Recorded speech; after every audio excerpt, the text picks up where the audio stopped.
Chapter 20 continued. The videos were detailed medical animations of the four most prevalent abortion procedures from the first trimester through the third. Dr. Levatino had committed more than 1,200 abortions before he experienced a dramatic conversion. In the midst of a dilation and evacuation of D&E abortion, he had a moment of clarity so intense it made him nauseous.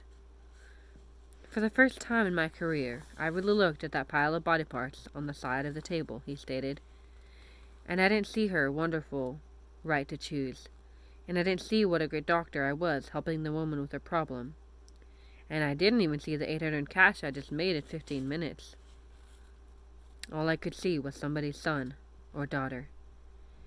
In his eyes, the fetus he had just aborted suddenly became a human being.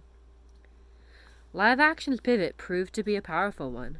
Within months of release, more than 40 million people had watched our medical animation videos online, with thousands of people commenting on how the videos had changed their minds on abortion. As we were releasing the abortion procedure videos, I watched Planned Parenthood, its political allies, and the media combine to smash another serious threat to their kingdom of lies. Using techniques he had helped to develop at Live Action, David DeLayden, now leading his own advocacy organization, launched an investigation into Planned Parenthood's trafficking in the organs and tissue of preborn children.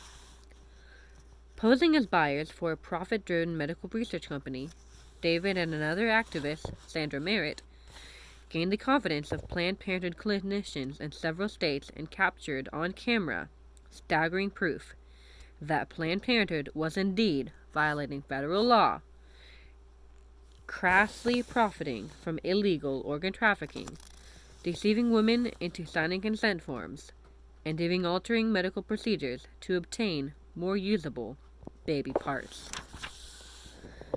David started releasing his videos in July 2015. At this point, Live Action already had the largest social media following of any pro-life or pro-abortion group, as well as one of the largest activist databases. Working alongside David, we helped publicize the horrific findings to tens of millions of people. The videos were wrenching. It was horrific to watch a clinician pick through a tray of murdered babies' body parts while talking about their commercial value. The video sent a shockwave through Washington. At one point, the New York Times found itself speculating as to whether the new offensive will succeed in crippling Planned Parenthood. Even Hillary Clinton, then the Democratic frontrunner for president and a dedicated Planned Parenthood supporter, was worried. I have seen pictures from the videos and obviously find them disturbing, Clinton told a reporter that July. Then, Planned Parenthood struck back. It got prosecutors in Houston and in California to bring trumped-up charges against David and Sandra. At the same time that California's then Attorney General Kamala Harris initiated her investigation, she was accepting money from Planned Parenthood for her Senate campaign. But who noticed? For all the powerful facts these videos presented, the effort to defund, if not prosecute, Planned Parenthood for its illegal activities fell short. By the time the 2016 election season rolled around, Planned Parenthood felt confident enough to ridicule David and Sandra as criminals, and the videos as fake. What was criminal was Planned Parenthood's illegal sale of baby body parts, not the brave reporting of the ones who exposed them. Despite a House committee and Senate panel designated to investigate the video further, no legislative action was taken. Planned Parenthood dodged the bullet by claiming, in the words of its president, Cecile Richards, that the money charged is not a fee. It's not a fee. It's actually just the cost of transmitting this material. Material? Even after the expose, because of the support of their pro-abortion allies in Congress, Planned Parenthood continued to receive more than $1.5 million a day from taxpayers. Watching all of this happen, watching David accomplish something this impactful, then seeing America's abortion culture absorb the blow and move on seemingly unscathed, was a significant factor in Live Action's decision to pivot. I realized again how deeply entrenched the abortion culture was in the media and in our political system. At the same time, I was seeing how powerful and effective the abortion medical animation series had been in educating young people, much as live action had done in the early years. I knew that our solution had to be more than just political. It had to be personal. It had to begin in the consciences and imaginations of people across the nation. To change our laws, we would have to change hearts. It wasn't that I hadn't known the importance of changing public opinion up to that point. All our investigative reporting had helped to change minds. But I saw more clearly than ever that even the most explosive investigative reports on the abortion industry were simply not enough. While continuing investigative reporting, we also had to focus our efforts on grassroots strategies.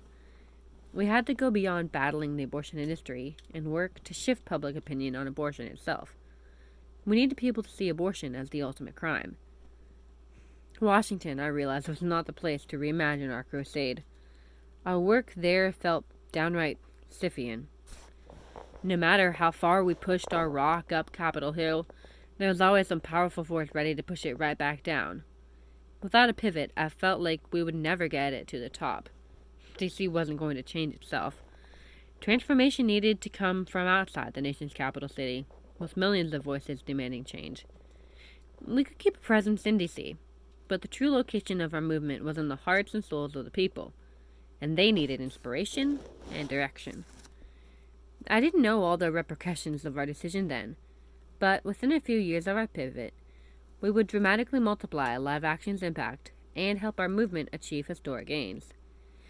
As our focus shifted to education and grassroots campaigns, our videos, articles, and social media content would be viewed by millions of people daily and help inspire an unprecedented groundswell of pro-life legislation and policy. By 2019, the abortion rate in America would drop to a historic low. My heart was also pulling me back home. I was homesick for California, and it felt like now was time to return. As I packed up my apartment, I decided I would take as few things as possible. I didn't want to deal with the burden of having boxes and boxes of belongings and paying to ship everything home.